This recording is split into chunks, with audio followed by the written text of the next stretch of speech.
And there we are. Good afternoon, folks, or good evening, wherever you are. Welcome to Esoterica Livestream. Sort of hang out, answer some questions, and chat. It's been a really great couple of weeks here on the channel. Got to have a really great conversation with Chris Brennan. Really brilliant conversation with him about the history of Jewish astrology. If you haven't had the chance to check that out, go over to the Astrology podcast and check out that conversation. I think we chatted for like 3 hours or something. It was really great. And of course, this week's episode is focused on a text of Jewish astrological medicine, which is really great to get into. I have to admit that astrology is not my strong suit. It's one of the things that I don't know a ton about, and it's incredibly complicated. And so it really gave me a chance to dive into some stuff on astrology, and it also gave me the chance to dive into some history of medicine, which was really fascinating. So I learned a lot about malaria, so that's a thing. So it was great. And then also in the past couple of weeks, we've gotten to do some stuff on Enochian stuff, which I've been wanting to get into for a long time, and I think that I and like many other people are terribly intimidated by the quality and the content and the quantitative measure of stuff that goes into the Enochiana stuff. And so I've been a little bit hesitant to dive into the Enochian stuff. So it was really great to be able to do at least the first episode on the Enochian alphabet. The next one's coming up soon. I'm going to be chatting at some point soon with Aaron Leach, who's a real expert on the Enochian stuff. And so I'm going to have hopefully have a conversation with him sometime this week and to talk about the Liber Loga, and then we'll dive into that in the next couple of weeks. So it's been a great couple of few weeks here on the channel, I think, at least. Just really getting to do a lot of cool stuff, and a lot of great support from you all. So I really appreciate that. Yeah, the chat with Chris is great, and I think we're gonna have a follow-up chat. I was just emailing back and forth with him, and I think one of the things I'd really love to sit down with him and sort of pick his brain about is the philosophy behind astrology. One of the really interesting things is that, especially in the ancient world, so much of what was tied up with astrology was also philosophical in character. And so thinking through the philosophical implications of astrology more generally, in terms of how it's alleged to work, and also just other kinds of philosophical ideas like free will and determinism. These are ideas that are obviously flowing out of questions around astrology. And so it'd be really cool to have a conversation with him about that. So look forward maybe to that in the future. I may have an Esoterica episode where we'll be focusing in on maybe a historical astrological text. And then I'd love to bring Chris over to the channel to have a conversation about the philosophy of astrology. So that will be a cool conversation. So maybe that'll happen here in the near future. I also have to go close the door to my study here in just a second, because my kiddos are going to be back at some point soon from school, and I'm pretty sure they're going to make a lot of noise. So I have to go close that door in a moment. But yeah, so a fun couple weeks, and I'd love to field some questions, have some chats. I hope that the fan in this room isn't making the audio sound bad. But we live in a big old house here in Detroit, Michigan. And while it's great to have a big old house, there are all kinds of great things about it. One of the bad things about having a big old house is that there is no air conditioning, or very little. We get these window units and stuff. And so while it's relatively nice today, it can be really hot. So I'm glad it's right nice. Good. I'm glad that the audio sounds good. Great. And you just never know with, I'm not an expert on the audio and the visual stuff. All that stuff is often miles ahead of me. So I'm kind of figuring it out as I go. And sometimes I know that fans can be a bit noisy. So one of the things that, one of the things I'm really looking forward to is, some folks are getting really bad in the Pacific Northwest and other places down in the Southwest, also terrible, it's dreadful.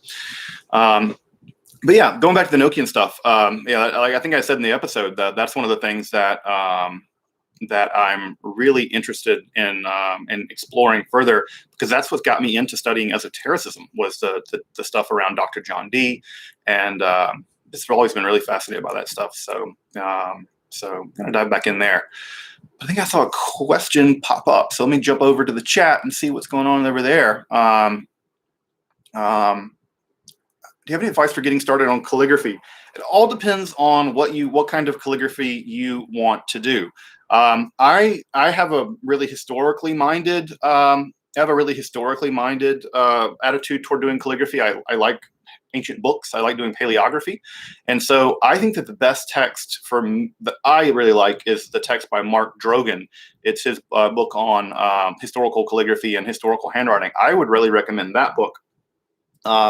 But what I will absolutely tell you is that the best thing you can do with calligraphy is just learn the basic ductus, learn the basic stroke work, and just do that hundreds of times. And everything you produce for the first few months is going to look bad to you, and eventually it'll get better. But never underestimate how much work you're going to have to put into doing it. I've been doing calligraphy now for probably 30 years or something, a long time, since middle school. And I really feel like there are some scripts that I still don't have a good feel to. So chancellery scripts I could never get a good feel for those. So I would just follow the ductus and really get really solid at following very simple stroke patterns and then building up from there. So all right. I've read the books of Jacob by Olga. No, I've not read them. What Lord Roku? What are they about? I'm always looking for book recommendations. So no, I don't. I don't know. I've not read those.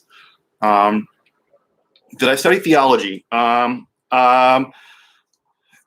not studied theology, not properly. I mean, I've studied it just on and off here and there. But I have one of my degrees is in religious studies, and so part of that background is getting pretty acquainted with biblical texts, and also just Judaism is a bookish religion, and so at least when it comes to the Bible, when it comes to other religious texts, I have a whole shelf dedicated to just scriptures here in the study. And so, so I spent a lot of time living in scripture land, for better or worse. In fact, one of the things I just picked up and I'm going to be working through and probably making an episode at some point is on the Genza Rabbah, which is the main Mandean, which is the main text for the Mandean religion, sort of modern day Gnostics. So I'll be looking at doing an episode on the Genza Rabbah, which is a really, really fantastic text, really, really beautiful. So yeah. Genghis Galahad, yes, I actually I did practice a martial art. I actually have a black belt in Taekwondo, which when I see modern martial artists like in the MMA world, I'm just like blown away about how effective Brazilian Jiu-Jitsu is compared to other stuff. And so I think back to my days as a young person doing Taekwondo, which I really liked doing, and it's really great exercise. But I really don't think it would be effective against, Chuck Liddell or something like that. So those MMA guys are out of control. It's amazing what they can pull off. So, but yep, I've practiced martial arts. I've done some Iaido, a little bit of Iaido, but I was never very good at it. But I really would like to do more Iaido. I feel like it's one of the more meditative martial arts. So I really appreciate that. But I'd like to get back into doing martial arts. I really want my kids to do martial arts, specifically like learning Brazilian Jiu-Jitsu. I feel like it would be great for them to learn that stuff and to be little badasses. It'd be awesome. So yeah, that'd be great. So let me jump up some other questions here, folks. Have you ever heard of Mage the Ascension or the Ars Magica? Mage the Ascension's a video game, right? I think maybe I've heard of it, but I don't know anything about it. I want to get more video games in my life. Actually, I want to play more video games. I just have so little time, as you might imagine. I actually bought a Switch, or my partner got me a Switch a couple of Hanukkahs ago or birthdays ago, and I really like the retro games, like the 8-bit style retro games, like Shovel Knight and the Ninja game. I really like those. And there's a new Castlevania game that's out as well. And I really want to find the time to play them, but I never have time. I just don't have like a spare hour to sit down and and play video games. But I think there's something really great about video games. I'm really pro video game, but I just don't have the time to play them. But I wish I did. Yeah, I wish I had the time to play them. But no such time. No such time. Next Tuesday is John Dee's birthday. I did not know that. Good to know. I don't know. I don't have a drink in John Dee's memory. I think it didn't go so well for him toward the end. I think he kind of died in poverty and obscurity, unfortunately. That's pretty sad. Other questions. Any tips on the academic study of esotericism? Amsterdam and Exeter are the only ones I could find, and they only do MAs. You can do a PhD at Amsterdam. I think they have 2 positions that open up every 4 years or something. So you can do a PhD there.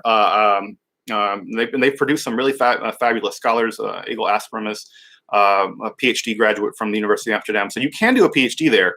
I would strongly suspect that those positions are incredibly competitive because I think they're fully funded and they're awesome. So you can do a PhD there.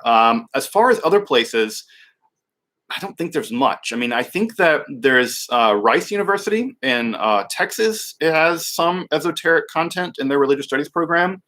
And I think they're starting an esoteric studies kind of program in Stockholm, somewhere in Scandinavia. I think that's right. I think I'm telling the truth there. I could be wrong. But yeah, there just isn't much in the way of academic, the ability to go to an academic place and study esotericism. There's just not much in the way of it. And that's kind of why I started Esoterica, was to kind of fill some of that gap in, because most people don't have the wherewithal or the interest to actually, move to Amsterdam for a couple of years and study esotericism there.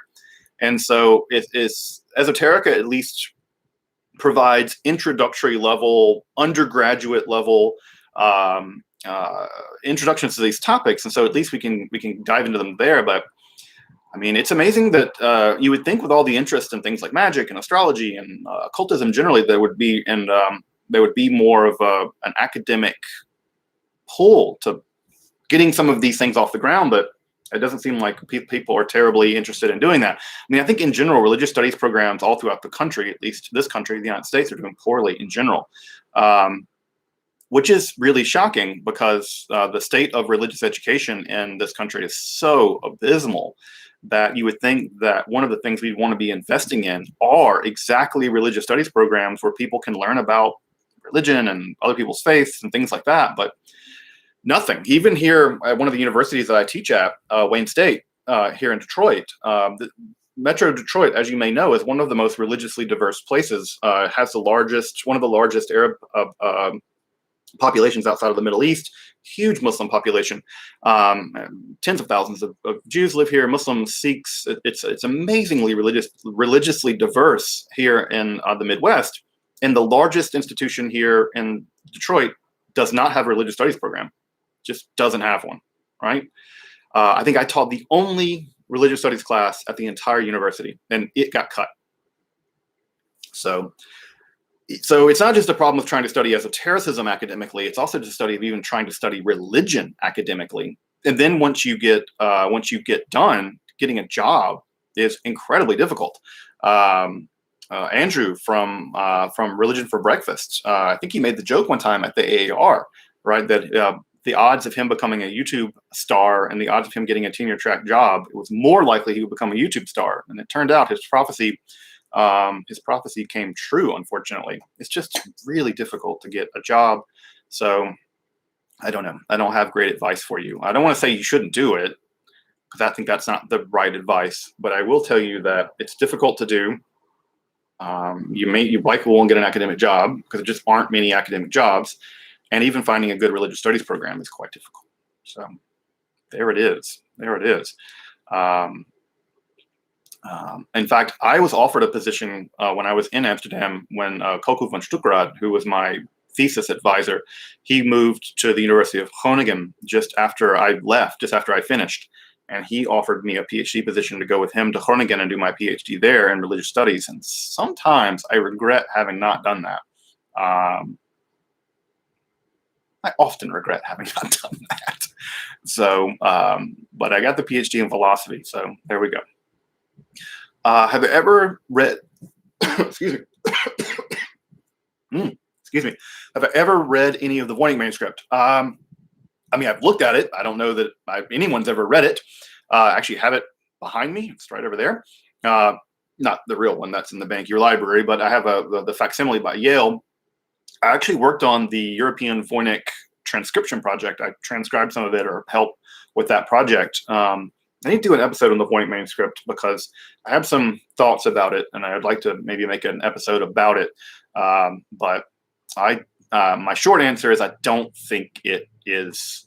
I don't think there's a language underneath it. I think it may be a hoax. I think it may be a medieval hoax for mathematical reasons. I think it doesn't have an underlying text. But that's I'll explain that more if folks want to hear it. But that's my going theory at this point, having looked at it for quite some time. All right, so other channels like the Modern Hermeticist and Angelo Symposium, are there other channels you would like to recommend? Yes, I'll tell you another channel that's really, really great is my buddy Zevi over at Seekers of Unity. If you're really interested in mysticism, Zevi covers a great deal of mysticism. Also, he's a really solid person on Kabbalah. And so if you've not checked out his channel, Seekers of Unity, you can find the link on my on description of my channel. He needs a lot of subs. He's a really great guy. He's really thoughtful, makes really great content. I don't know why he doesn't get more attention, but Zevi's Seekers of Unity is a great channel.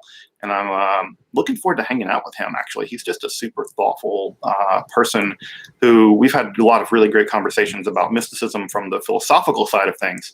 And just really, really appreciate him just as a human being and as a scholar. So check out Zevi's channel, Seekers of Unity. Anti-malarial cocktail, right? The anti-malarial cocktail, folks know what this is, right? It's gin and tonic, right? The gin and tonic, the reason why there is a such thing as a gin and tonic. Oh yeah, Philip. I guess everyone knows Philip. He has like 1,000 trillion subscribers. He's great. Philip is awesome. I will say, right? I mean, just go back up. The gin and tonic, folks, that's the anti-malarial cocktail, right? Tonic water contains quinine. If you put actual real tonic water with quinine in it under a black light, it will fluoresce. The quinine will fluoresce. And quinine, as you might imagine, is real bitter. It's a bitter tasting thing. And so the British would add gin to it to make it less bitter and more delicious and intoxicating. And the gin and tonic is an anti-malarial cocktail. It is actually it was meant to be. It started out its life as a way of combating malaria. So that's the gin and cocktail. This makes me think maybe I'll have a gin and cocktail later. Maybe I'll have a gin and cocktail later. All right, let me scroll back up. There's a lot of questions. Great.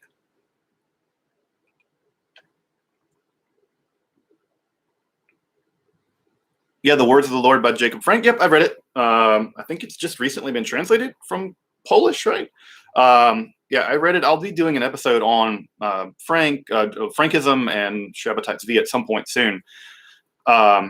I'm still trying to hunt down a copy of the Treatise on the Dragons because I really want to sit down with it and read it. It's in the appendix to the Hebrew edition of Gershom Sholom's book on Shabbatai.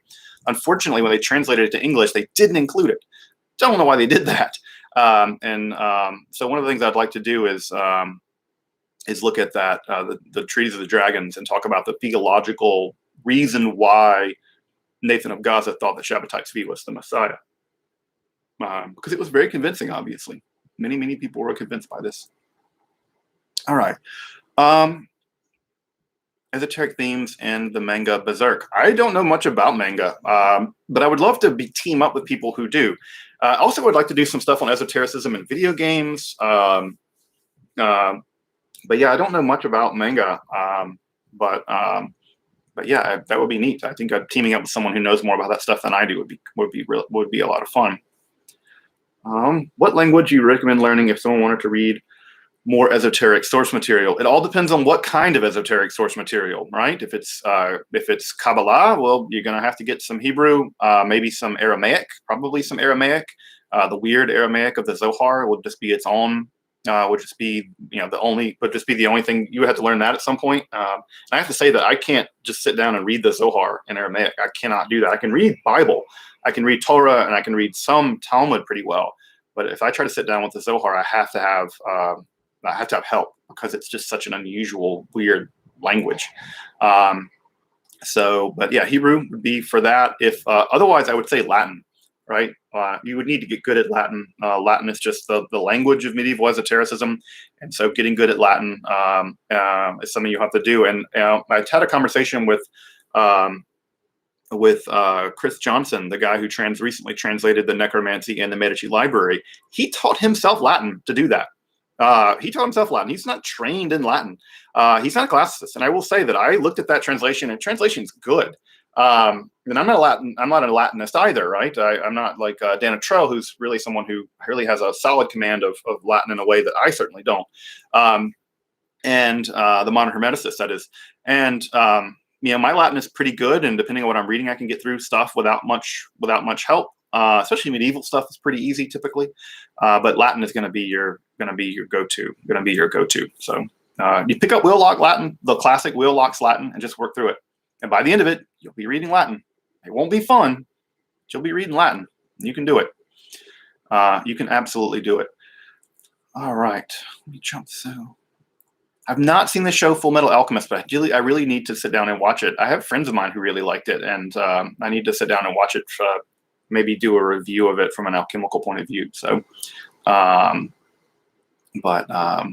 let's see here.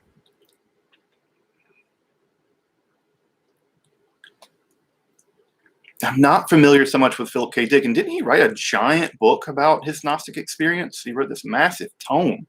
I'm not that familiar with him. I don't read a lot of fiction. I'm not really great at reading fiction. I have to kind of make myself do it. And so I've not really got into Philip K. Dick, but people rave about how great his stuff is. And smart people, I don't think they're wrong. But yeah, I would, it's something I would like to get into. I've heard that book is huge, though. It's like a giant tome. Do I have any recommendations for resources on the biblical timeline which challenge the 4000-ish BCE start point, in the sense that the Bible's not historically accurate? There's a lot of stuff for that. There's a great deal of stuff of that, and that's a great deal of stuff on that. But I don't know. I'm a pretty big fan of Israel Finkelstein. I like Finkelstein's work. I kind of believe that the low chronology is right. I know that's controversial to say. I think that the low chronology is right, although I think that Dever has some critiques of the low chronology. But I tend to buy Finkelstein's read of Israelite history. I know that makes a lot of people really angry for some reason, but I think he's right about the Amorites and stuff like that. So if you want to, his book is, I think, called Unearthing the Bible or something like that. I can never remember titles of books. This is very embarrassing, but I can look it up if someone wants to find it. But I have it over there, and I would really recommend it. So I like Finkelstein. I think that I tend to agree with him. I've not read John Dee and the Empire of Angels. No, I've not read it. Yeah, I've not read it. It's one of these things I need to do. I need to work my way also through Eagle Asperin's recent book, which I think I feature in. I think I'm quoted at some length where he talks about my paper on John Dee and Edward Kelly. So I need to finish reading it. I've read chunks of it, but I need to work my way through it. Yeah, Esoterica school, Jenny. Yeah. I'm having some pretty exciting conversations about doing some Esoterica stuff in person. I don't want to get too much into the details of it because it's still not completely hammered out yet.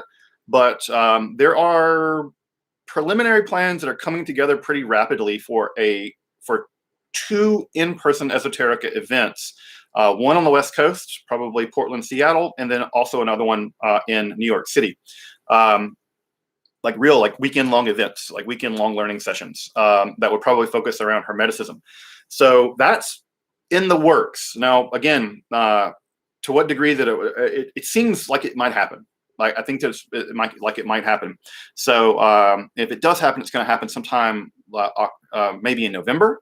So as soon as I know definite plans for that, and as soon as I know that it's really a thing and it can work its way out, obviously I'll be making an entire episode just about it. So maybe, hopefully, in-person esoterica study group, school, maybe in November. So look out for that. Look out for that.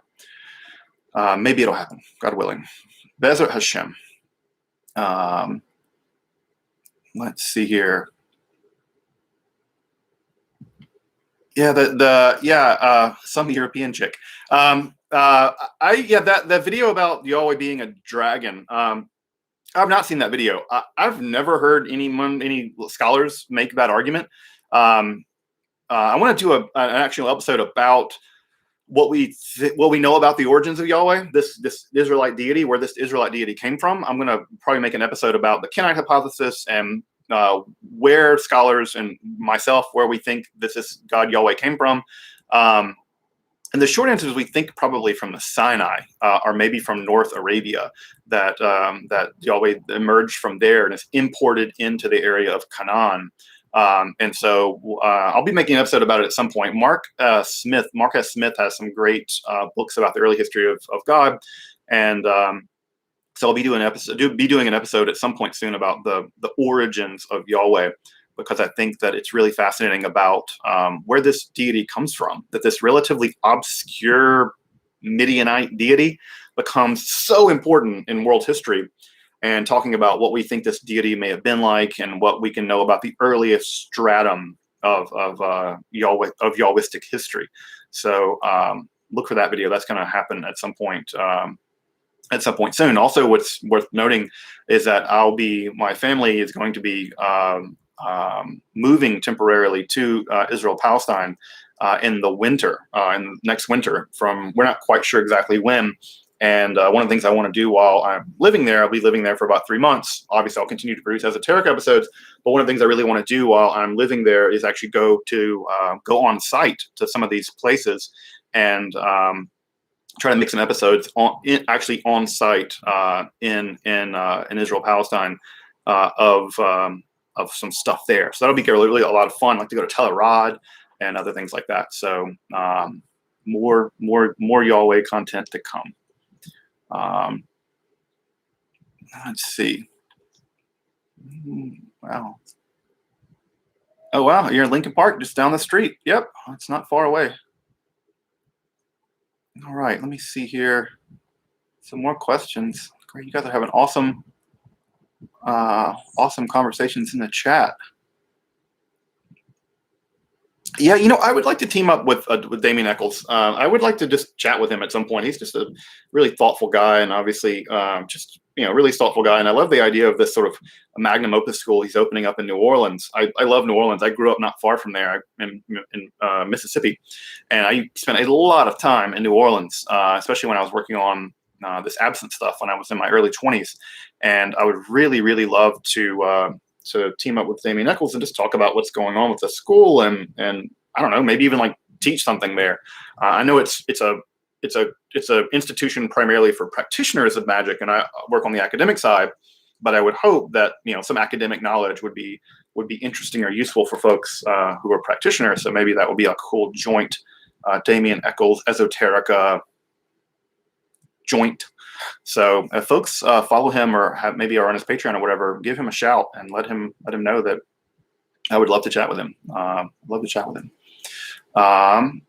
Could I do an episode on Philolaus? Yes. Yeah, Philolaus is a great character. I need to do more content on esoteric philosophy.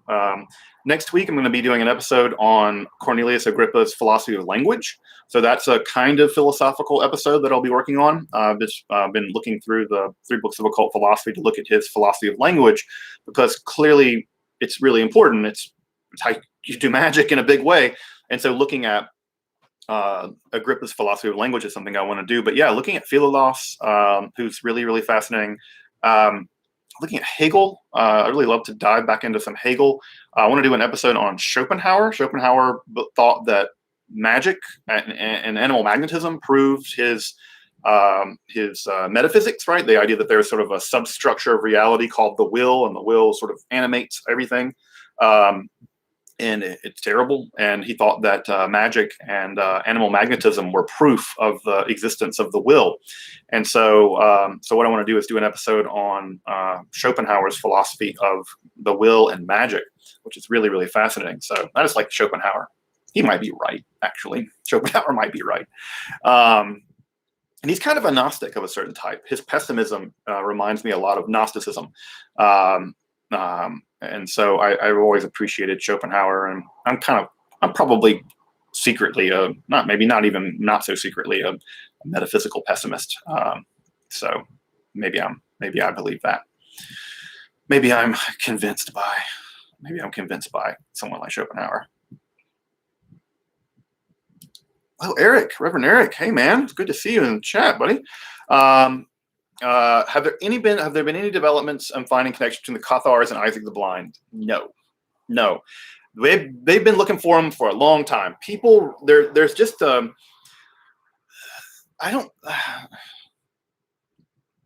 would, how do I want to say this? The whole question of Catharism is really complicated. I have a big pile of books on the Cathars that I'm working through right now. So just what Catharism is still up for debate. There's a book that just came out a few years ago called The Question of the Cathars, where even whether or not Catharism was real is up for debate. There are people that question whether or not there in fact even was Catharism. So scholars are really divided about the nature of Catharism and the existence of the Cathars in general. And then you have this even more difficult thing about thinking about what's the connection perhaps between the Cathars and Isaac the Blind and the Provence school generally of Proto-Kabbalah.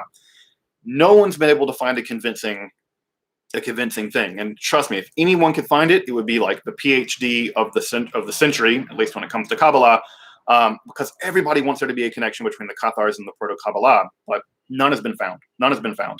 And I think that there's a kind of minimalist, maximalist position that's come around on Catharism, even the debate around Catharism. So for the minimalists, you would have a whole group of people saying there just isn't Catharism, and therefore it couldn't have affected Isaac the Blind, and therefore, there's not only not a link, but there's not even possible link.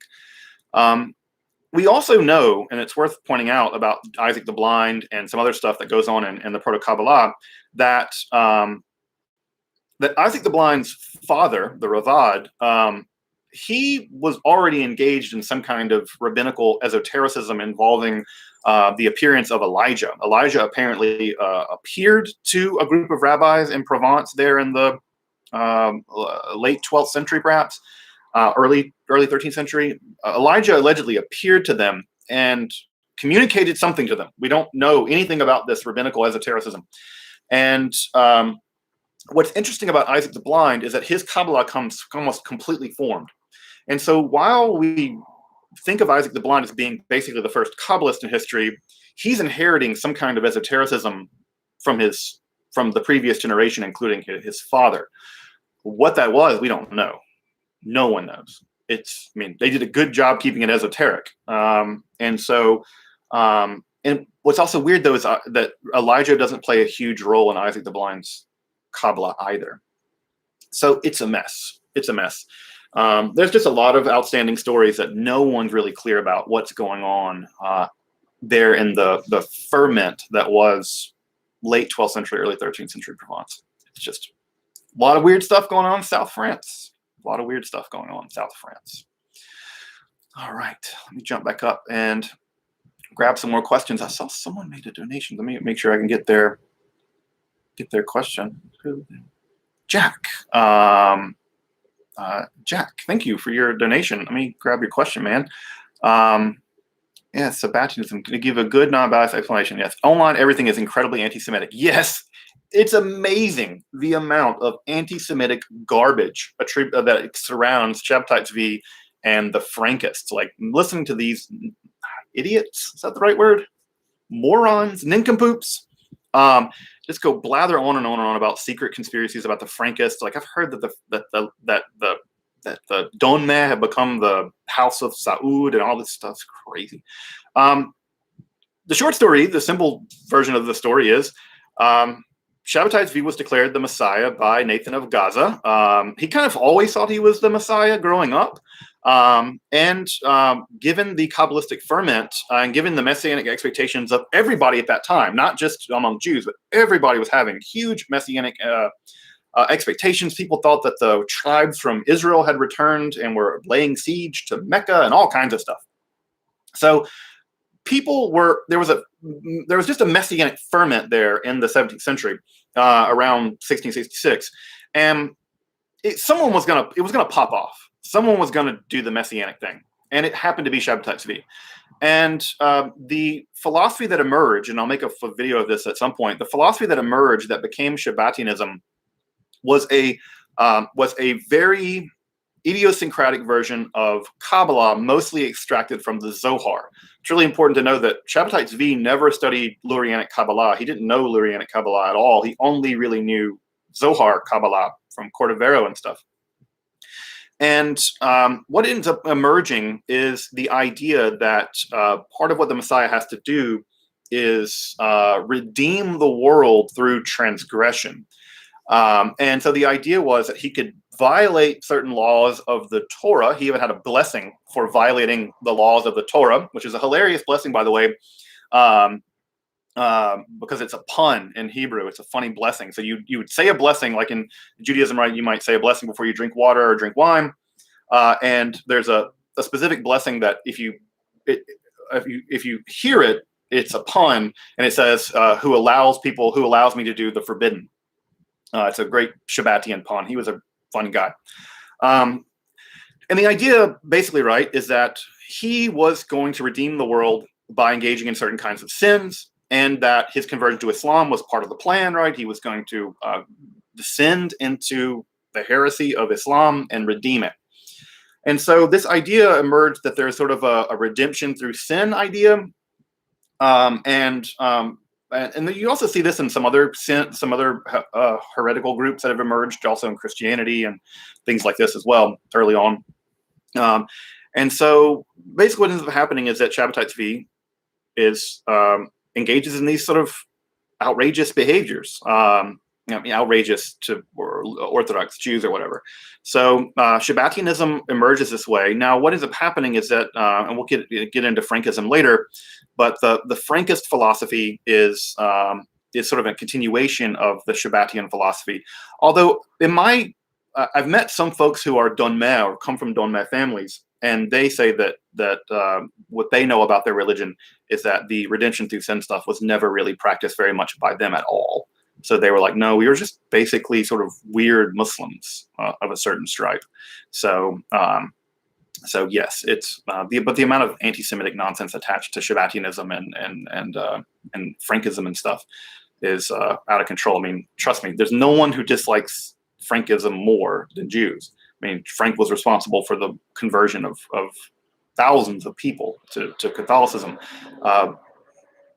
and in some ways doing it in order to better himself and become basically, whatever. So yeah, no one, trust me, Frankism is not a thing that most Jewish people like either. But there it goes. All right, let me scroll back up and grab some more questions. Will I do an episode on the Kabbalah? Probably. It's not a text that makes a very strong impression on me, honestly, but so many people, that's their access point to what they think is Hermeticism, that it's become Hermetic whether you like it or not, right? It's become a text that's associated with Hermeticism, and so eventually I'll do an episode on the Kabbalah, but I have to say that I'm not terribly impressed with it as a text. Not terribly impressed. My thoughts on Balaam, son of Beor. Yeah, Balaam is an interesting guy. He's one of the only prophets that we know of that is attested outside the Hebrew Bible. So he must have been well known. He must have been very well known. So well known that the Bible includes him. And also we have the Deir Allah plaster inscription that mentions him. Unfortunately, it's in bad shape, so we don't know what it says exactly. But yeah, he's just a fascinating guy. I mean, I like the angel with the sword and the story with the donkey, right? Where he's like beating the donkey and he can't see the angel. And the donkey talks to him. There's a really great story in I think it's in the Mishnah, maybe in the Talmud. I can't remember, that says that there were 10 things that were made before creation. There were 10 things that were made before creation. These would include the Torah and the primordial tongs, right? Because you can't make tongs without tongs, and so God made primordial tongs by which all the other tongs are made. I love the tongs. So there are these 10 things that existed prior to the existence of the world, and one of them is the voice of the donkey that talks to Balaam. And I always love the idea that the donkey's voice has existed before all eternity, right? And it was put there to be put in the mouth of that donkey to like chide Balaam.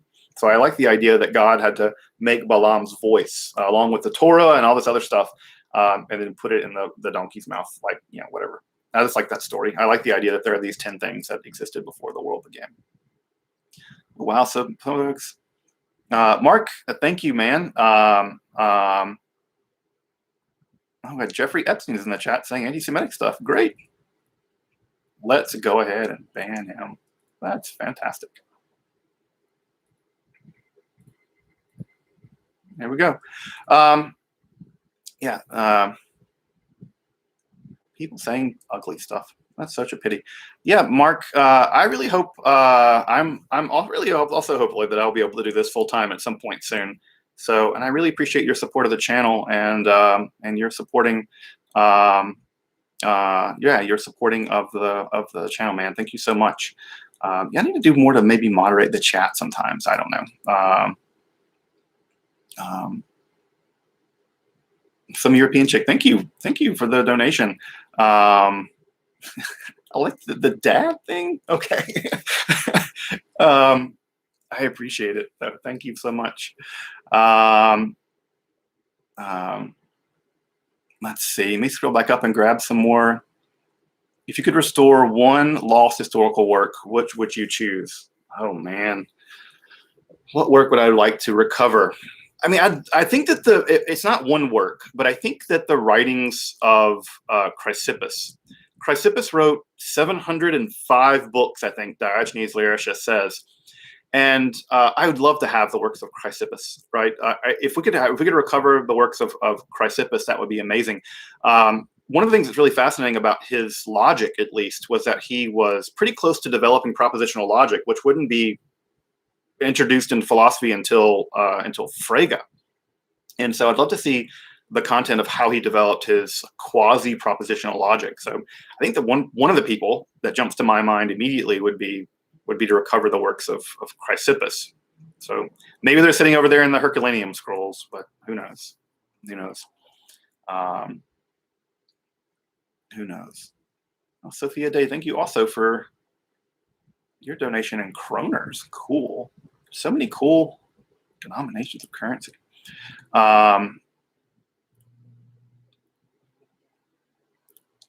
Yeah, Shmuel, I agree with you about I don't know.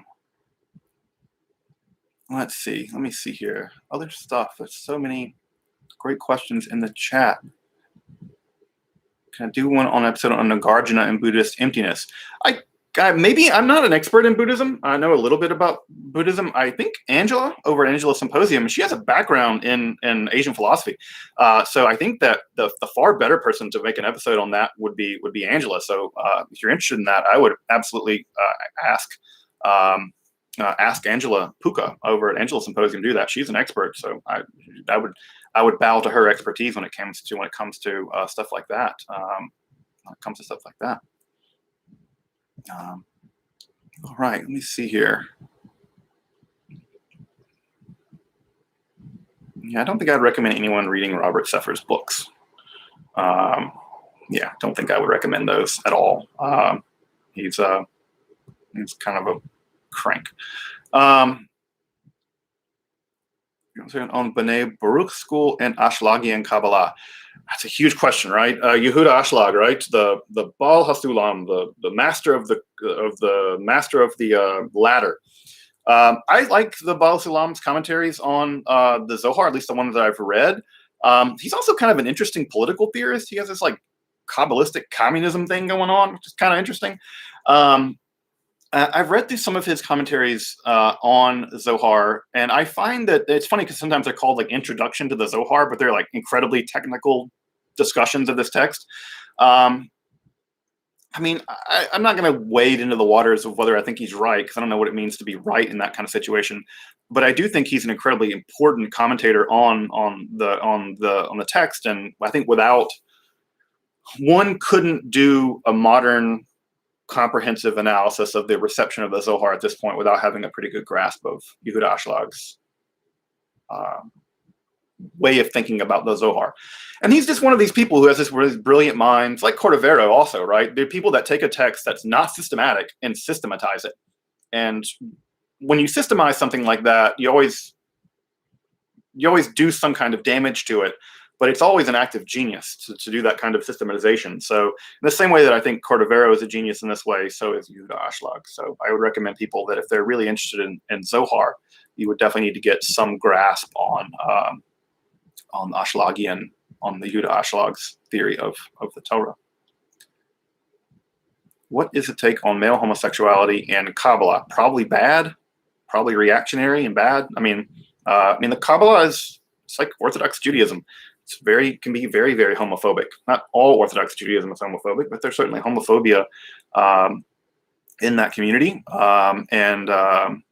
And so, yeah, the Zohar has, a big part of Zohar is all this stuff about uniting the male and the female. So imagine that it's, at some level, they're not going to be able to, they're not going to have much room for homosexuality to their loss. But at the same time, of course, there's tons of amazing LGBTQ work on Kabbalah and also on Talmud. Svara is an amazing yeshiva, a queer yeshiva that produces some fine Talmud scholarship. So I am all about them. You should check them out if you're interested in really smart queer Talmud people. Is at Svara. I've learned with those folks, and they are amazing.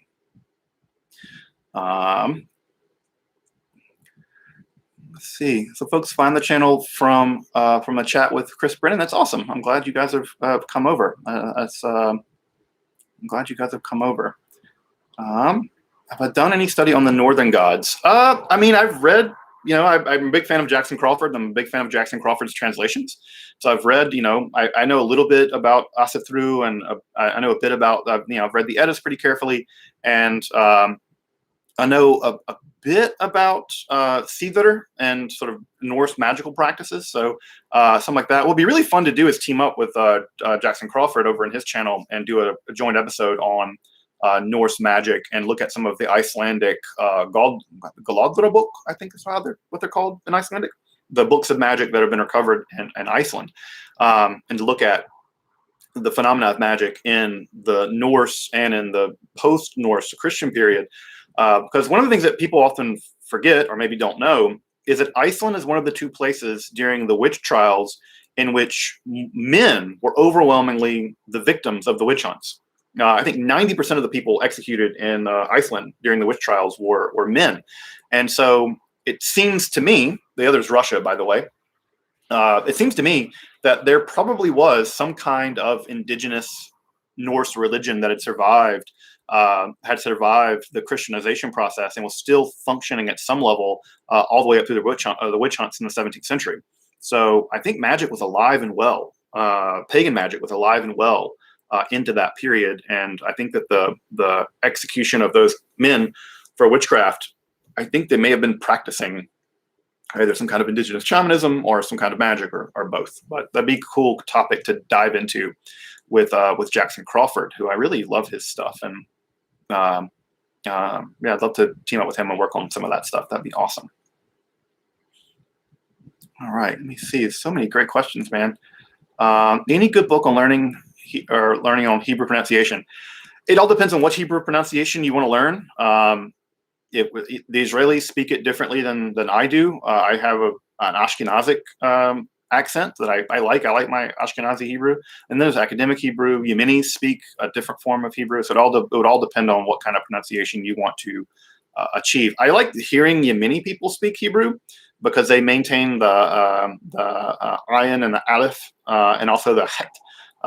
So they maintain a lot of the more ancient Semitic sounds that have been eroded from Hebrew. So I really like listening to Yemeni people speak Hebrew.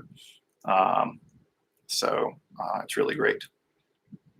All right, let me jump through. Yeah, Schelling also. How could I forget Schelling? Also, very important dude in the history of all this.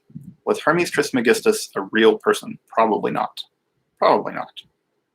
Right, probably not. Will we ever have an inkling of what was lost in the Library of Alexandria? Yeah, I think we will. I think we do have a pretty good idea of the kinds of stuff that was in there. And again, I think the other library that we always forget is the Beit al-Hikmah in Baghdad that was destroyed by the Mongols. In many ways, I just as well save it. But I think that there are some records of the kinds of books that they had in the Library of Alexandria, and it was destroyed twice. I think it was destroyed twice, and so yeah. I mean, and we have pretty good lists of things from like Diogenes Laertius about the kinds of stuff that was out there. So we have pretty good book lists from the ancient world about what people wrote down and what kind of books existed, the contents of which are lost. But that's a pity. That's a pity. Let's see here. Roll through some more questions. Man, you guys are, wow, so many great questions. Let me see.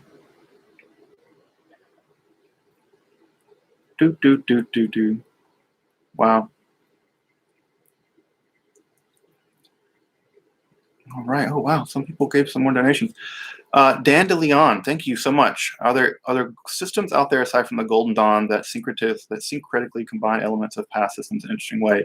Aside from the Golden Dawn, it seems to me that in general religion is syncretistic. That there's this weird idea that somehow that you have a pure religion that's never been influenced by anything else. And Judaism likes to tell this story about how they're not mixed with stuff, and so does Islam, Christianity. Every religion is basically syncretistic.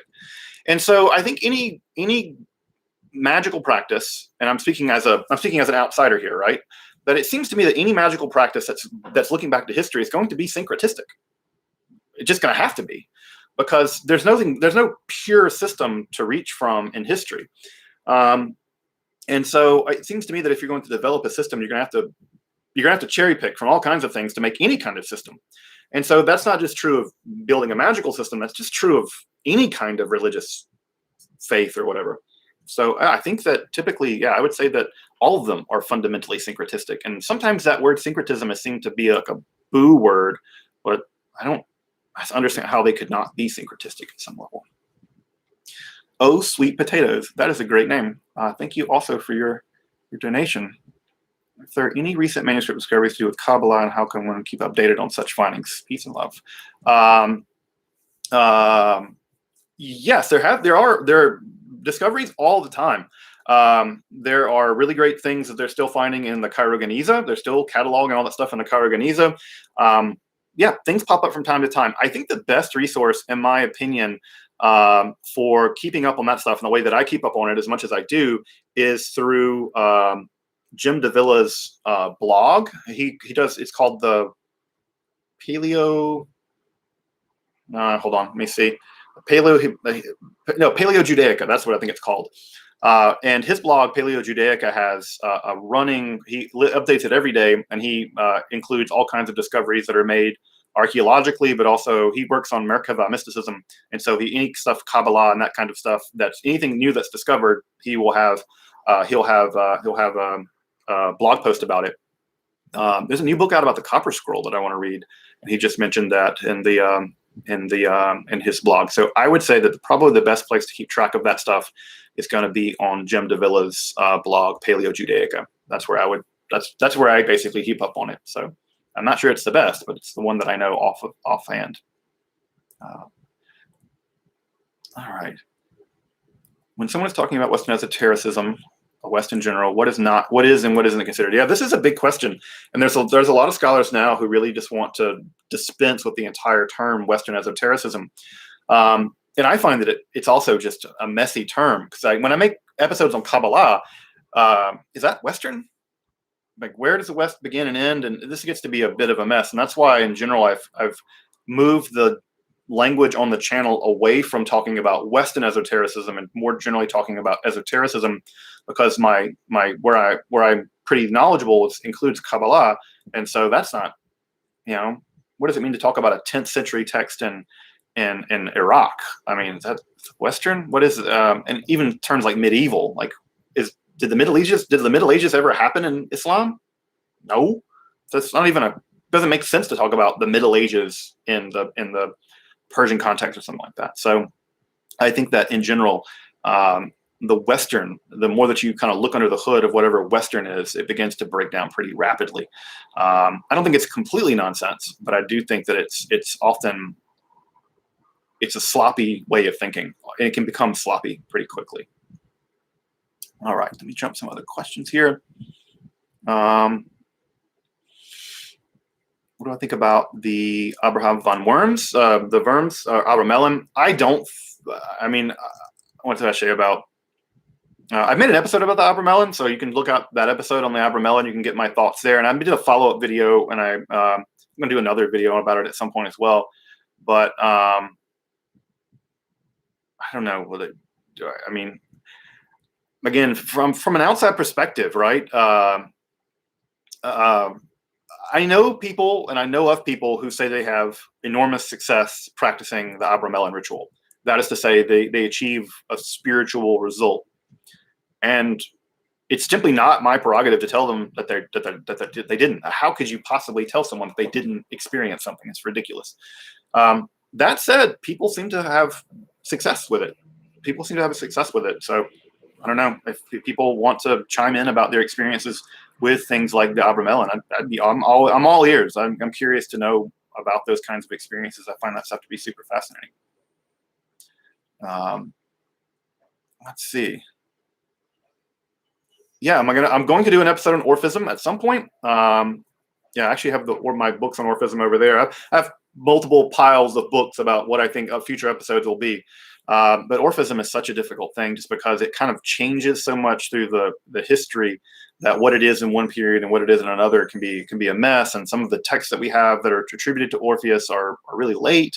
And so, but I did the episode on the Derveni papyrus, so that's kind of an interesting take on Orphism from a philosophical lens. So if you want to learn at least some stuff about Orphism from the Derveni papyrus, check out that episode. 236 people in the viewing right now. Thank all of you so much for hanging out. I'm going to be able to chat for about another half hour. Then I'm going to go hang out with my kiddos because I really appreciate y'all. I want to hang out with my kiddos too. Get ready for Shabbat. Yeah, I would love to hang out with Jackson Crawford. I think he just is a really cool guy, and I really appreciate his attitude on stuff. And I really just appreciate him in lots of ways. He kind of was one of the reasons I started this channel, which is to say that I really was impressed by the quality and content of his channel. And I'm just, I'm interested in Norse mythology and language. And I was learning Old Norse at the time, and I was like, got this like handsome dude in front of the mountains reading in Old Norse. What's not to like about this, right? And I was like, well, I'm not terrible looking, so maybe in front of some books I can say stuff about esotericism and maybe people will watch it.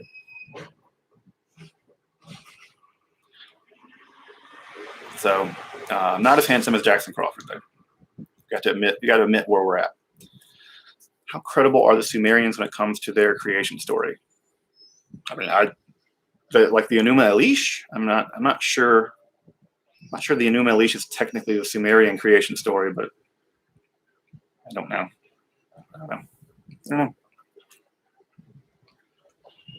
How Mark asks, how is material like this taken up with current mainstream Talmud study, like in the Orthodox world? My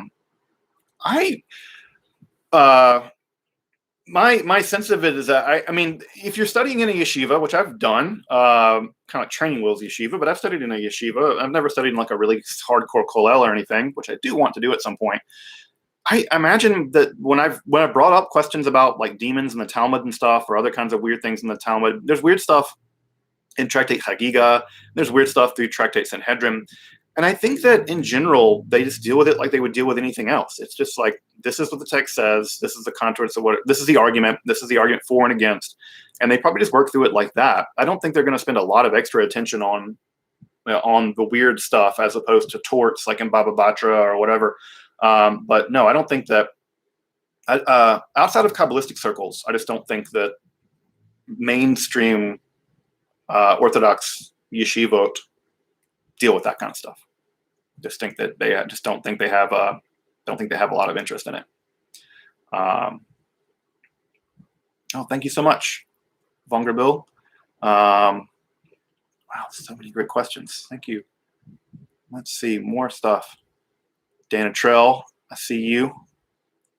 Everybody should listen to Dan Trell, the modern medicist, who's preaching the gospel of the Emerald Tablet being 30,000 years old, 12,000 BC. Why not 50,000 BC? Why not? It came from aliens. Aliens on DMT wrote the Emerald Tablet and then published it in the 1950s. That stuff is great. The secret conspiracy me covering up. Yeah. The Kabbalistic interpretation of why the Torah was written in Paleo-Hebrew and not the Aramaic script. There is a discussion of this in the Talmud with what they call the Ashuri script versus the other script that they knew about, which is the old Paleo-Hebrew script. I say there's a story about it, and now I can't remember the story. But there are debates about why the square script is the one that gets why the Torah is ultimately written down in that square script. Although in the Dead Sea Scrolls there are scripts that are still written down in Paleo-Hebrew, and in fact, what's really neat is that there are scrolls in the Dead Sea Scrolls where the text is written in the Ashuri script, the square script, and then the name of God is actually written still in the Paleo-Hebrew script. I think there's a scroll. There's one of Leviticus like this. Where the God's name Yod-Heh-Vav-Heh is actually written in the Paleo-Hebrew script. Those are really neat to see that there was still some idea that God's name should be written in the old Paleo-Hebrew script. But I think that it'd be interesting to know if that was something unique to the folks at Qumran that were doing that, the scribes there, or if that was something that happened in the larger Jewish world of antiquity, and when it quit happening, when the Paleo-Hebrew script was eventually abandoned. So I don't know the answer to that, but it would be interesting to know. It'd be interesting to know.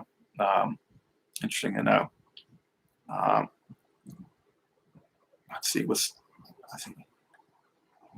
Wow, so many great questions.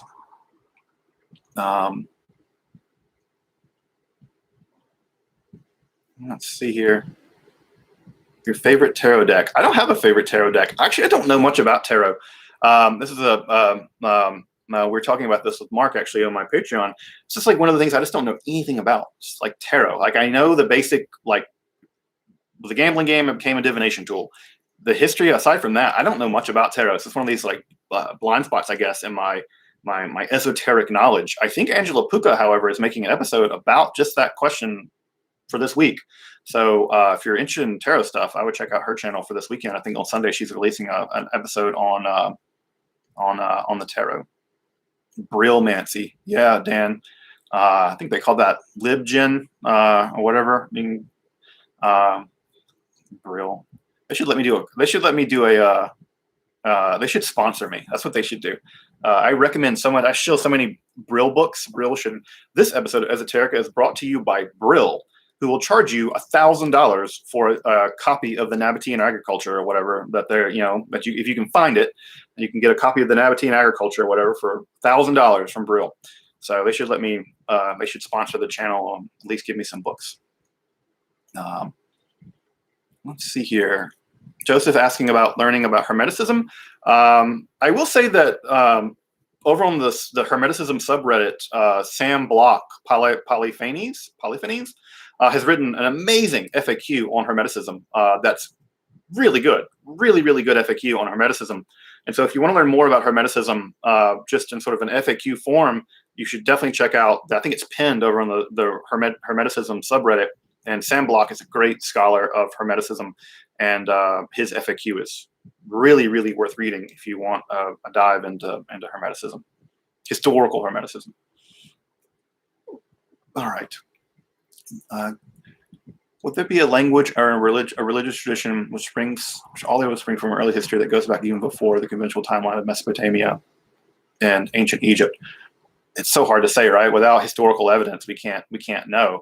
I mean, it seems possible that some form of, that there seems to have been a widespread form of shamanism that existed throughout much of the world. and that animism and shamanism seem to have been a pretty popular form of spirituality, I guess you could call it, prior to the rise of the religions, like in the city-based religions. And I think that a lot of the rise of the city-based religions, where you get a priestly class and temples and things like that. So I think that if there is something, it's probably some kind of various forms of indigenous shamanism, but I don't think there's like a Ur shamanism that goes back to Africa 200,000 years ago or whatever. But maybe, we'll just never know. I mean, we'll never know.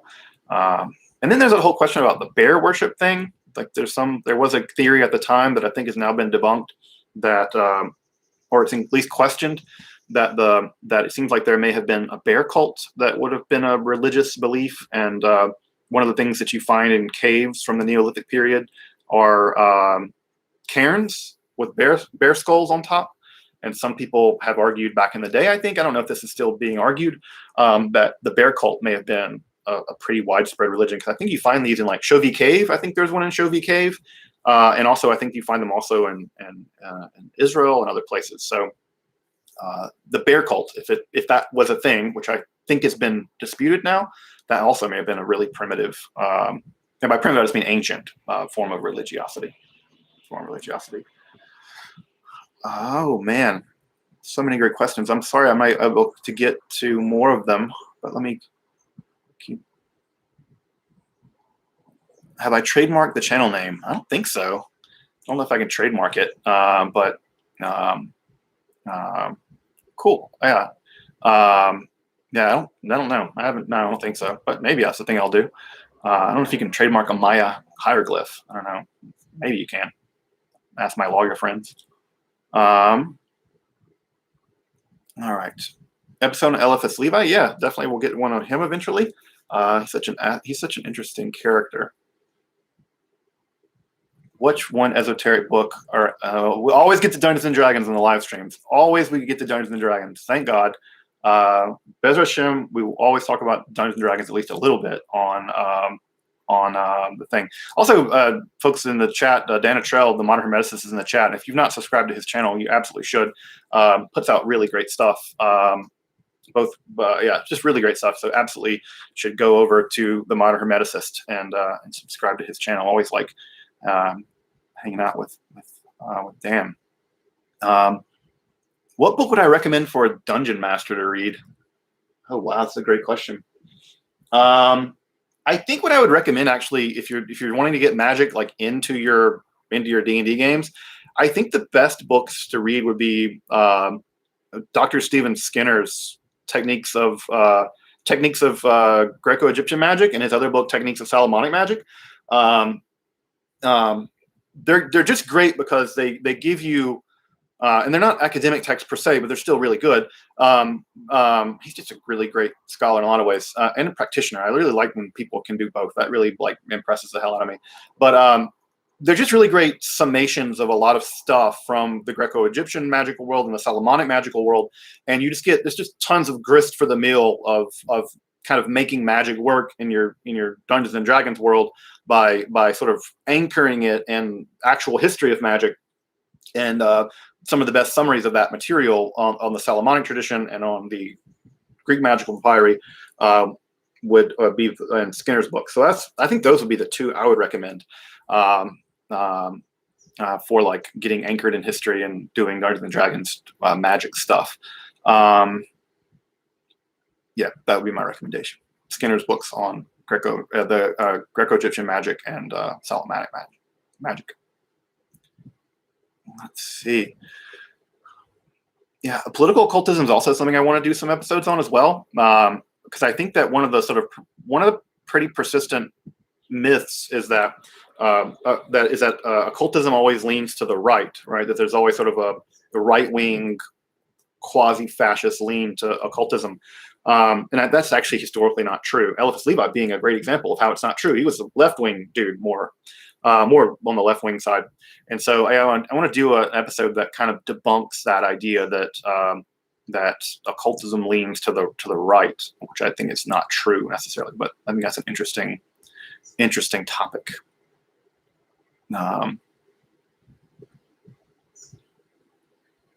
Let's Let's see. Some European chick. Western esotericism, thanks to. Yeah, Neon Justice and Evangelion's another one I want to watch. There's so much good stuff out there.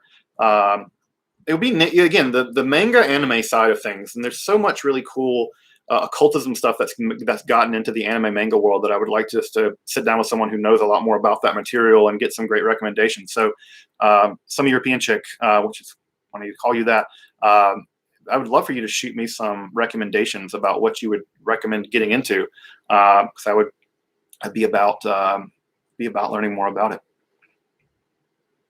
All right. Favorite new black metal release? The new stuff from Wolves in the Throne Room, folks. Folks heard the new music from Wolves in the Throne Room. I got the 2 tracks out. Sound amazing. I've been listening to the new Death Heaven, some of the new Death Heaven stuff coming out, which is really weird to hear George singing clean vocals, which it's still the great Death Heaven sound. And so I've been enjoying some of that. I will say that what I've been listening to more recently is Kylan Mikla. It's an Icelandic trio who sing in Icelandic, which is really cool. And they make kind of dark synth, 80s style dark synth. So I've really been enjoying Kylan Mikla, which is really, really great. I did, however, just get the vinyl of the Children of the Corn soundtrack in today, because I like to listen to horror movie tracks. So I'm going to be listening to the Children of the Corn soundtrack on vinyl when my kids get home, because I need to. That's not child abuse, is it? Like to listen to weird soundtracks with your kids, but they seem to like them. My my nearly 3-year-old likes to dance to really funny, weird music, including black metal. They like black metal as well, I guess. Yeah, PGM is a great D&D book. Yeah, I absolutely agree. Absolutely agree. Let's see. Have I ever tried a real spell or any kind of magic? I have not. I don't think. No. I mean, aside from like praying to pass calculus exams or something, but that didn't help. Where are you, God? Why won't you help me with this derivative? Let's see here. Yeah, of course, obviously, right? The Bear Cult is going to be a great the band name to come out of this live stream. Every book, every episode gets some kind of band name. I'm not sure what. Yep, Mark. I will be doing the shelf tour. In fact, I actually upgraded my phone. As folks I think know, I used to have this like flip phone, but I actually upgraded to a Pixel because my life is now on the internet, apparently, and I now have a thing to hold the camera in, so I can go and do the shelf thing. So I'll do that soon.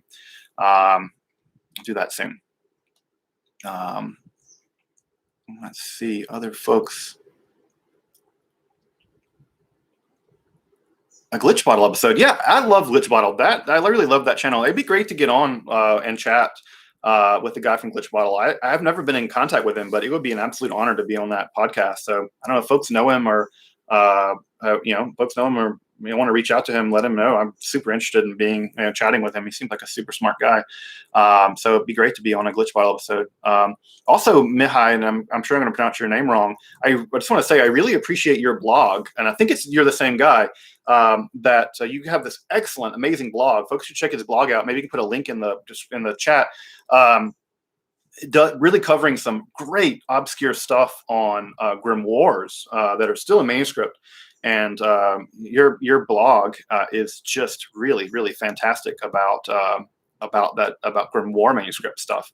So I really, really appreciate your blog. So I'd love to be great to talk some more about that stuff. I've done some archival work, and I'd really appreciate all the work you put in. Oh wow, someone.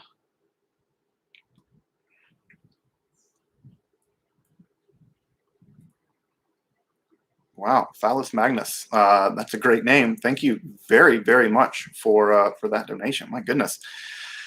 Wow, man, you guys blow my mind. The support that I get for this channel, and just the kind comments and the Patreon support. It's incredibly humbling, and I have just absolute gratitude for the support that I get for this project, and that it continues to grow. And Really, I'm just blown away and super grateful for the viewers, for subscribers, just all you guys. Really just blows my mind how kind you guys are. Yeah, I'd love to get on to Glitch Bottle. That'd be great. Really appreciate that stuff. Book club, yeah, a book club would be cool. Maybe again, once I can try to do this full time, I really want to expand that kind of stuff.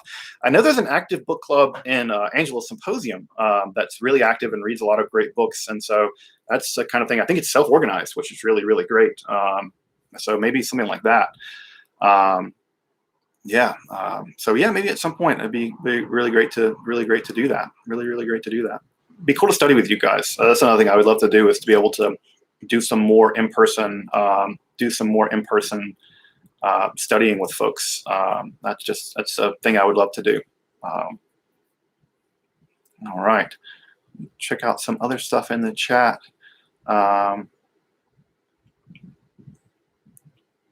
Oh, cool, Dan, you're going on Glitch Bottle. Yeah, send my regards and my thanks to for him, and yeah, give him a shout. See if he wants to chat. Love to be on. All right, let me see some other questions and scrolling up. Also, I should mention that I'm teaching a intro to Kabbalah class actually for my congregation, for congregation Techia, which is really difficult for people who can't pronounce Hebrew to say. Techia. It's really funny listening to people say Techia, but it's Techia. And I'll be posting those episodes. I'll be posting the entire series. It's going to be a 10-part introduction to Kabbalah. I just did the first one a couple days ago on the prophets, which I think are kind of like Israelite shamans. And I'll be posting those as they come out. So one of the things also that's going to be coming out on the channel is just basically a 10-part introduction to Kabbalah class for free. So the congregation was kind enough to allow me to use the recordings of the class on the channel. And so that's really awesome that basically I'll be able to pump out a completely free intro to Kabbalah class for you guys. So I hope that's maybe folks who are interested in Kabbalah will be. Man, there's a 10-part Kabbalah class coming. That's great. I also just love hanging out with my congregation. They're just like the most cool people. I just really appreciate. The membership. The congregants are awesome. Let's see here. Some other questions. Yeah, do I terrify my children? They don't seem terrified. I mean, I can like play like Wolves in the Throne Room or Crawlus, and I don't know. I think my like 2.5-year-old and nearly 3-year-olds, like I think they just like weird time signatures, and so you listen to Crawlus, like crazy doing weird time signatures or whatever, and they're just like dancing and stuff. They really like it. So I think they do. I hope I'm not damaged. I don't play it loud or anything, so I hope I'm not damaging their ears or anything like that. But I hope they don't And then we listen to Taylor Swift because Taylor Swift is also awesome. I'm really happy to listen to Taylor Swift. Oh yeah, Panopticon. That's right. Panopticon has a new record out. I've been listening to that too. That is also awesome. Austin Lund is a genius. I love Panopticon. And he has really been digging his country album. He did a 2-part record a couple years ago, and one side of it's sort of like Americana kind of country sounding music, and the other is like metal. And I really appreciate the country version. I really hope he does more in that style. I really appreciate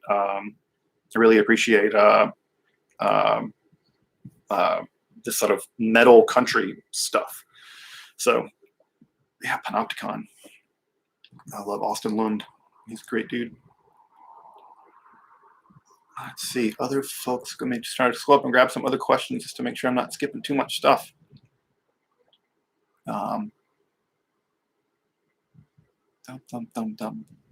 Talk amongst yourselves. Wow. Am I a widow's son? No. Nope. My well, kind of. It's complicated. Complicated.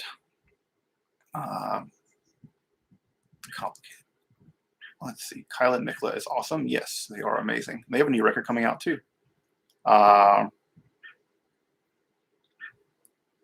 Jenny. I think that my my episode on the necromancy thing, you know, sometimes I do wonder, like, you know, like, you gotta be careful, maybe be a little bit more respectful of this stuff, just to be careful on the safe side. But I don't think I'm going to accidentally summon a demon. But if I did, that'd be kind of cool. I mean, can play Go with them or something. I don't know. I don't know what, you know, can do fun stuff like that. Wow. All right. Then I went out of focus for some reason. All right, folks. Let me see some other questions. How do other academics react to your field of study in the university? They just don't know that I do this. I don't think. I work in a philosophy department because I can't get a job teaching out Western esotericism. No one's going to give me a job doing that because they're foolish. So I teach like bread and butter philosophy classes and religious studies classes. I don't think they even know at all that I work in this material. But I think that if they did, they would be like, yeah, it's not surprising. I think, you know, it's weird sledge doing weird stuff. But I mean, every specialization is weird at some level. It's just that this one happens to be about magic and alchemy and things like that. And so, but yeah, I don't think they think one way or the other. I don't think they even know. Don't think they even know. Like, I don't even think my university even knows I have a YouTube channel at all. I think they just don't even know anything about this part of my career or whatever. Career? Is that a thing? Yeah, whatever. All right. Let me jump some other questions. Would I ever do DMT or other psychoactive drug or practicing demonic or angelic magic? I don't think that would be a great idea. I don't know. I think that, obviously I'm very pro the responsible use of psychedelic drugs. I think that they are very important substances and they need to be studied and they need to be appreciated. And I think the doing of them, it can be very important for lots of reasons. But yeah, I think that you know, setting and stuff, I think that you get into some weird headspaces, I think, with that kind of stuff. I don't know if I'd recommend that. But there's been this long-standing anti-psychedelic bias in the university system for so long that I think finally places like Johns Hopkins and stuff like that is finally turning that around, and they're beginning to take this stuff more seriously, which is foolish that they didn't in the first place. But yeah, I don't know. I don't know that would. It seemed like that would be a weird headspace to get in.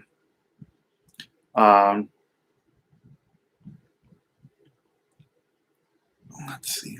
Now we're 22. Let's see other questions.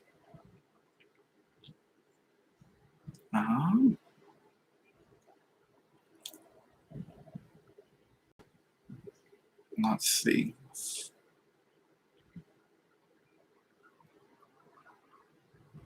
Yeah. Do ghosts and demons have an objective reality? I don't think so. Probably. I don't think so, but I could probably be wrong. I'm not very convinced that there are ghosts. I kind of wish there were ghosts. I would gladly go. Like, I'm the idiot, of course, that would get killed in every horror movie. But any place that's haunted or things like that, I love to go to places like that. And I've been on some of like things where they try to, you know, detect ghosts and stuff at Eloise, which is a big mental asylum here that was closed down and allegedly it's very haunted or whatever. I would love to go on, you know, I'd love to be kind of the, you know, I'm like, I would be the skeptic guy on that thing. And I would get killed somehow. And I would gladly go to any place that is allegedly haunted and hang out and, you know, try to see if there's a ghost there. I'd love to see a ghost if there are such a thing. But I don't personally believe in ghosts, I guess. But I'd love to go to a place that's haunted and see one.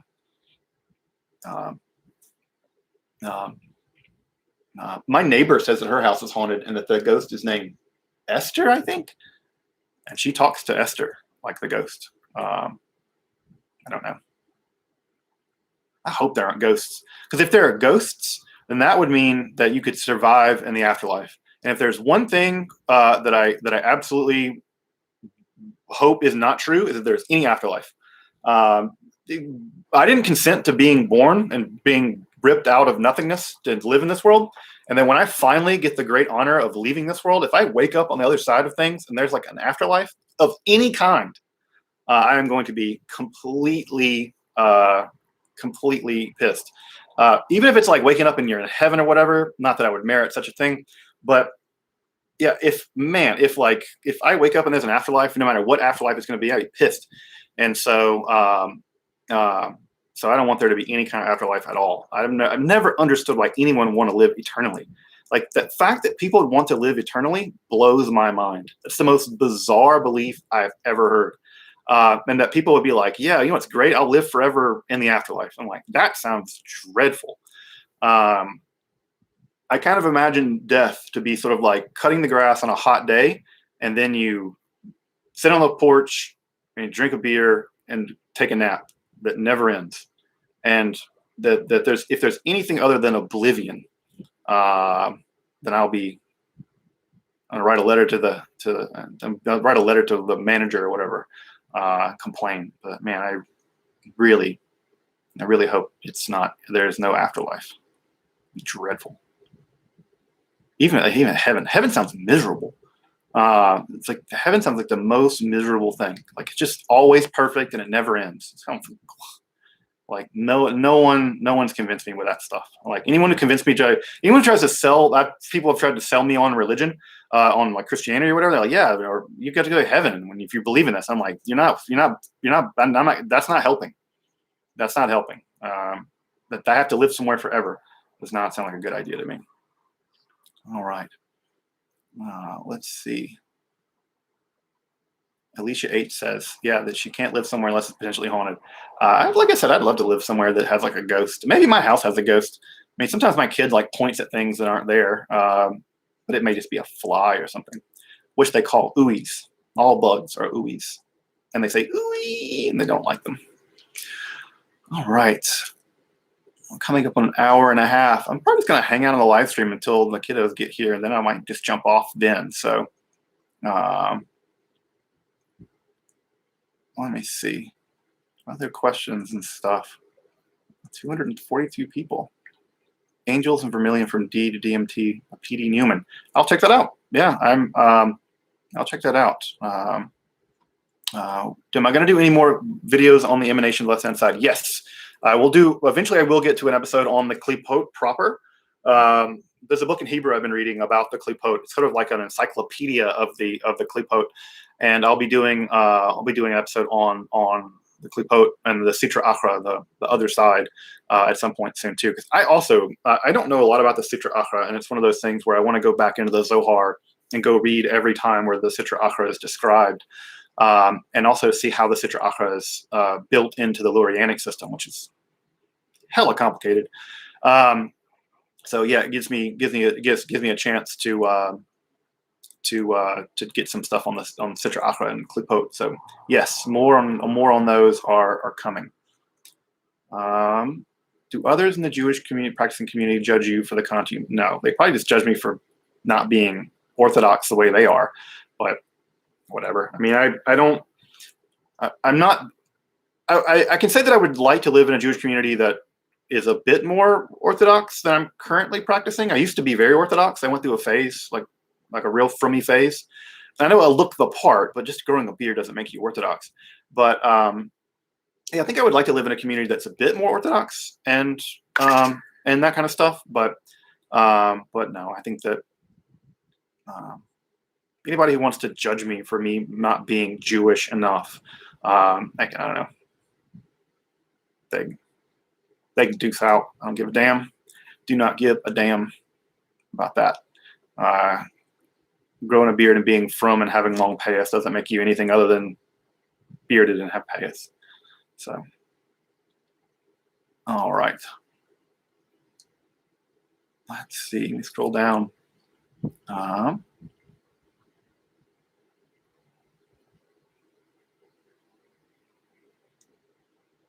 So Sefer Yetzirah, a good introduction, or would I be able to study? Sefer Yetzirah is pretty hard. I would say as an introductory text, the Sefer Yetzirah is brief but very difficult. I think if you want sort of a standard introduction to Kabbalah, I mean, I would say that still to this day, a lot of the texts of Gershom Scholem still hold up. I would say that if you want an accessible Kabbalistic text, and I'm actually going to make a video about this soon. This is a point that Eric Aronson made, and he was dead on right, and I never thought about it, and I really appreciate his insight, is that one of the best introductory Kabbalistic texts to read is the Tomer Devorah, because it's both Kabbalistic and it's also practical. It's a text of Musar, or ethics. And when he said that, I was like, he's absolutely right. So I never thought about that. And that it is maybe one of the best first texts for Kabbalah. It's not very long. It's you can get them in Hebrew and in English. So I think the Tomer Devorah is a great introductory Kabbalistic text. And Reverend Eric, who brought that up, it's like, that is dead on. That's against one of these, like, it's a really excellent insight. Really excellent insight. What is the relationship between heaven and Sheol? I mean, Sheol was the old Israelite afterlife, and heaven was an idea that basically probably came in either via Persian influence or maybe Hellenistic influence, or maybe both. And obviously, heaven and hell became pretty popular ideas for whatever reason, and they went on to great acclaim in Christianity and Islam. They're not so much a big idea in Judaism. Gehenna is in Judaism, but it's not. It's one of the several possible afterlives, but yeah, it's much more of a big deal in Christianity and Judaism, Christianity and Islam rather. You agreed that bugs are ooies? Yes.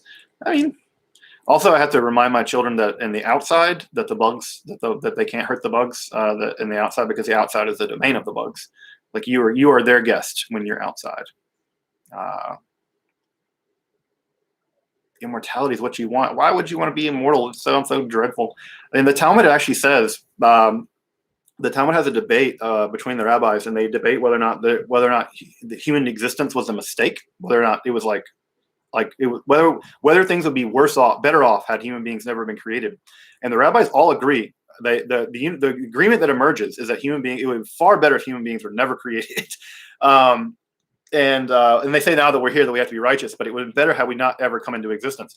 And there's a great joke that I think Sigmund Freud really liked, and the joke it's in Hebrew and Yiddish, but the joke goes something like, "Who is so lucky to have not been born?" And the punchline is only 1 in 100,000. And so it's a weird joke, but I've always appreciated that humor, right? That it's somehow the people who never get born are very lucky. And there's this idea in Judaism of a place called the Guff, where all the souls are sort of stored before they're put into bodies. And there's an angel actually who comes and puts your soul in your body from the Guff by touching the angel's pinky finger to this part. And that's where like they give you your soul. And so there's a bunch of souls in the Guff that never get born. And so I'm always very jealous of those. Very jealous of those. Let's see. So many great questions. Reincarnation. That sounds even worse. Yeah, I don't want to be like, because then you end up in like some like, I don't know. I don't want that. Yeah, none of that. All right, let me scroll down and look for the other questions you guys have. The chat is so lively. That's so great. You guys are like just having such great conversations in the chat. Let's see.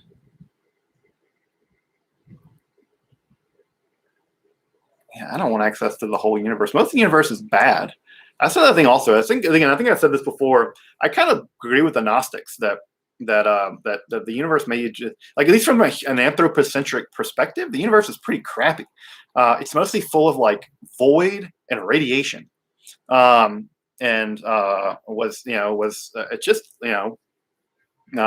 mostly bad. Most of the universe is bad, at least from our perspective, and so yeah. When I look at the universe, I was like, if the Gnostics could be right, that this is just sort of prison. But I think they're wrong. Is if there's any way out. That's where I think the universe is just, nature in general is frightening. I don't. People like the glory of nature. Oh, nature scares the hell out of me. So yeah, I've never understood that. People are like, God made the universe for us. I'm like, well, God did. God's trying to kill us all. It's all like gamma rays and the vacuum of space. So yeah, I've never understood that. That theology never made sense to me. Never made sense to me. So let's see, other questions here.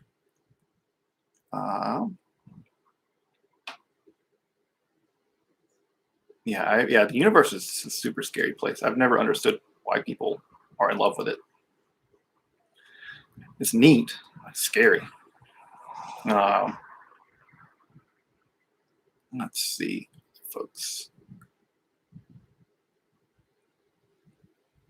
Interested in studying magic related to working with the soul. I don't know where to start thinking through that. Iamblichus, probably where I'd go. Look at Iamblichus, maybe some stuff on the soul and Plotinus. I think that Dan Trellick has an episode on the descent of the soul. And Plotinus, I think I'd probably go to those guys. I think that the most systematic analysis of the soul, and one especially cozy with things like theurgy and stuff like that, are going to be folks like Iamblichus and Proclus a little bit, not so much Proclus. Also, I see the Platonic theology, which is a bit of a slog. I don't know, Dan, if you're still here, if you've worked your way through the entire Platonic theology, but it's mostly about the soul, and so it's also a great introduction. Obviously, Ficino has a lot to say on that, and it's also cozy to a kind of Neoplatonic worldview vis-a-vis magic. So Iamblichus, Plotinus, Ficino's on Platonic theology also would be a good place. I think that's what jumps to my mind at least most immediately.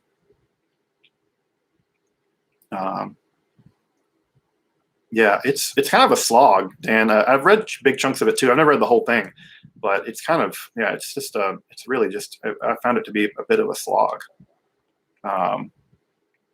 It's ancient medieval people, Renaissance people, they need editors. No one had editors. It's really important. It's really need to have a good editor. I think that especially when I read Hildegard of Bingen. Oh, this just needs a good editor. Let's see. Yeah, Jenny, when the angels say, do not be afraid. I mean, if you read any encounters with ancient peoples and supernatural beings like angels and stuff, God and stuff, it's terrifying. Absolutely terrifying. Again, when I hear people say things like they want to summon demons and summon angels and talk to angels, that idea does not sound attractive to me at all. Those beings sound absolutely terrifying, and I just absolutely don't want to have anything to do with those beings, any more than I want to have anything to do with a black hole. After the deal with a black hole, at least black holes are predictable. Genghis Galahad, like a Lovecraftian perspective on the universe. I kind of have a Lovecraftian perspective on the universe. Something like that. When I read that very beginning of the Call of Cthulhu, right, when he has that sort of that preamble about how the human beings, the world's really threatening, and we're very lucky to be as ignorant as we are. That opening paragraph of the Call of Cthulhu has always struck me as like, yep, absolutely. And so I find a lot of sympathy with that view, with Lovecraft's view of how he thought about the universe. In fact, I have his book I have his collected essays over here, or just the volume of philosophy. And so if you're a fan of reading Lovecraft and you've never read his more philosophical works, some of them are pretty interesting. Some of them are pretty gross and racist, but some of them are pretty interesting. And he does have a very unique and interesting view that again lines up, I think, with classical pessimism, which again I'm pretty sympathetic to. Metaphysical pessimism. I actually am a very optimistic person about most things. I'm just maybe probably a metaphysical pessimist. I'm pretty optimistic about most stuff. I'm a relatively positive person, I think, actually. I just happen to believe that existence is a mistake. All right. But once you're here, make the best of it. Like Lacan said, folks, enjoy your symptom. Enjoy your symptom. So I'm down with some Lacan there. All right. Let's see. Other folks getting questions. Do I think that Milton's Paradise Lost is esoterically significant? I mean, it's a good question. I think that, I mean, Milton in the Paradise Lost and Divine Comedy set the stage for so much of what comes later, in terms of thinking about angels and demons and stuff like that. So yeah, I think that I think our conceptions of what demons are even like, the sort of quasi-romantic conception of Satan, for instance, where Satan can be a character that you can identify with at some level. That's coming largely out of the Miltonian framework. And so I'd say that with the development of things like LaVeyan Satanism and other kinds of movements like that, of course, yeah, I mean, I think the imagination of what a demon is flows largely from Paradise Lost. And so, yeah, I would absolutely say that Paradise Lost as a depiction of those beings is absolutely is important for the development of esotericism. Hey, Ollie, I see you in the chat, buddy. Thank you. It's good to see you. Good to see you. All the way from Finland. See someone's doing some gematria. That sounds fun. Let me scroll down. The questions are coming so quickly. I wonder where. It's funny. My partner's actually out of town right now, and my sister-in-law's here, and she went to go get the kiddos from school, but she's not here yet. I wonder where she is. I hope everything's okay. Check my phone actually just to make absolutely sure that nothing's going weird.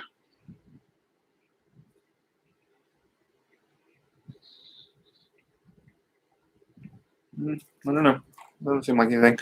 Sorry. That's, when in doubt, it's best to check it out. All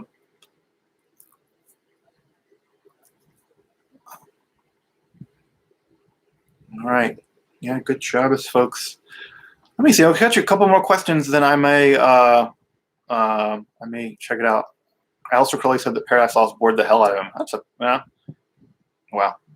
Crowley was never that great of a poet anyway, so I like Paradise Lost. Although I will say that one of the things that makes Paradise Lost a pain to read is that basically Milton, I think, wrote that entire poem in English using Latin syntax.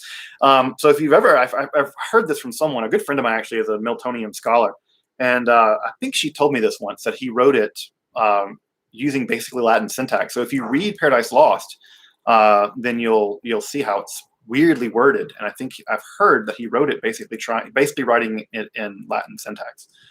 Maybe I could be wrong about that, but I think I've heard that. Uda, episode about Lacan and esotericism. Yeah, that would be a lot of fun. I've actually, someone on the live stream recently was asking a question about Bataille and esotericism, and Bataille, his essay, Base Materialism and Gnosticism. I went back and reread it. And I'd like to also do an episode on Bataille, because I think Bataille is super fascinating. And Lacan obviously links up with that kind of stuff as well. Lacan stole Bataille's wife. Drama. Yeah, I'd like to do one on Lacan, because I think that Lacan was a kind of guru is maybe the wrong word, but like a kind of cult grew up around him and still exists in France, in Argentina. And Lacan also, I think, is a very esoterically minded thinker, that a lot of his ideas come across as almost esoteric. And I think there's something about the kind of there's a lot of overlap between sort of an esoteric school of initiatory stuff and things like that and Lacanism. And I think it'd be interesting overlaps between that stuff, and also give me a chance to go back and get back into Lacan, because I really like. I identify pretty heavily with Lacanism. I would probably say that I'm a kind of Lacanian. I just love structuralism. I mean, I know I don't talk about it a lot on the channel, and I don't talk a lot about it in terms of my own philosophical beliefs. But if people are ever curious and they ask me, like, what is your philosophical outlook on the world? I say I'm a structuralist. And now that I say that, for folks who know a bit about structuralism, I bet if you rewatch the videos, you'll see it all over. Like I have a very structuralist worldview, and that's why I don't like postmodernism, and that stuff makes me it's frustrating.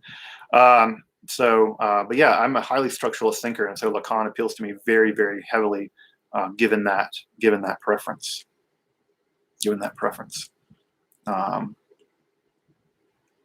Let's see. That's great. Bad case of Latin syntax now and then. Yeah, just put all the verbs at the end. Let's put all the verbs at the end, and everything will be fine. Yeah, I think an episode on Lacan would be really, Bataille would be cool, because I don't know if folks have ever read his theory of religion. Bataille has, I think, one of the most interesting theories of religion out there. And it's a relatively little book that he wrote, his theory of religion, and it's fantastic. And so I really appreciate Bataille's take on religion generally. Views on the global elite. Who do I think is in power? Bourgeoisie? Them? I guess. Yeah, they're in power. They're the ones who I think are running the show. But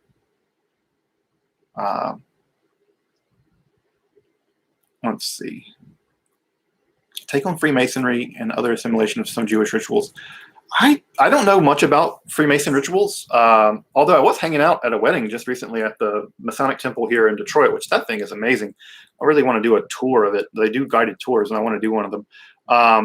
But I don't know much about Freemason rituals. Eric, who was in the chat earlier, would know a lot more about that. He knows that stuff really well. So I don't know much about Freemasonry in general. And much are the importation of Jewish rituals into the Masonic context. All right. Yeah, Schopenhauer. Yeah, Thomas Ligotti. Someone mentioned Thomas Ligotti. Yeah, I absolutely agree. I really like Thomas Ligotti. He's from Detroit, I think. Actually, I don't think he lives here anymore, but I think he's originally from Detroit, and I really appreciate his literature. But also, Conspiracy Against the Human Race is really great. I mean, so great that basically True Detective season 1 plagiarized it. So, all right, folks, that dog barking probably means that my kiddos are home. So, so what I'm going to do? What tribe of Israel? Benjamin, the bad kids from the tribe of Benjamin. All right, so I think my kiddos are home. So I am gonna say adieu and shalom. And I really, again, I just want to say just once more, reiterate this, how really appreciative and how really thankful I am for folks' support, for folks, watching the content, hanging out with me, folks, appreciating my bizarre sense of humor with Kimmy Gibbler. I don't know if she does cameo. I might get her to cameo on the show, the Ascended Master, Kimmy Gibbler. So that will be fun. Anyway, folks, I just want to again really appreciate all of you and just express to all of you guys on the chat and the live stream how absolutely thankful I am for your support of the channel, watching the content, hanging out with me. It's been great hanging out today. It's been awesome to be able to hang out for almost 2 hours. I'm all about hanging out with you guys. And like I said earlier, we may be doing a live event. I may be doing 2 live events, one on the West Coast, one on the East Coast. If that happens, you guys, I'll let you know. And that will be so cool to see some of you in person and meet you. That will be awesome. So hope that works. So at any rate, folks, I wish everyone a peaceful Sabbath. If you observe the Sabbath, I hope that you have a absolutely peaceful Shabbat of Shalom. Everybody deserves that. We all deserve a day off, at least a day off. And so I wish all of you guys a good Shabbos if you observe Shabbos. And if you don't, hope you take care of yourself, treat yourself right because you deserve it. And wish everybody the very best. So thank all of y'all again for joining me on the live stream today. Check out this week's video on the Kalal Katan. And I will see folks in a couple weeks for another live stream. So thank you all again so much. Shabbos.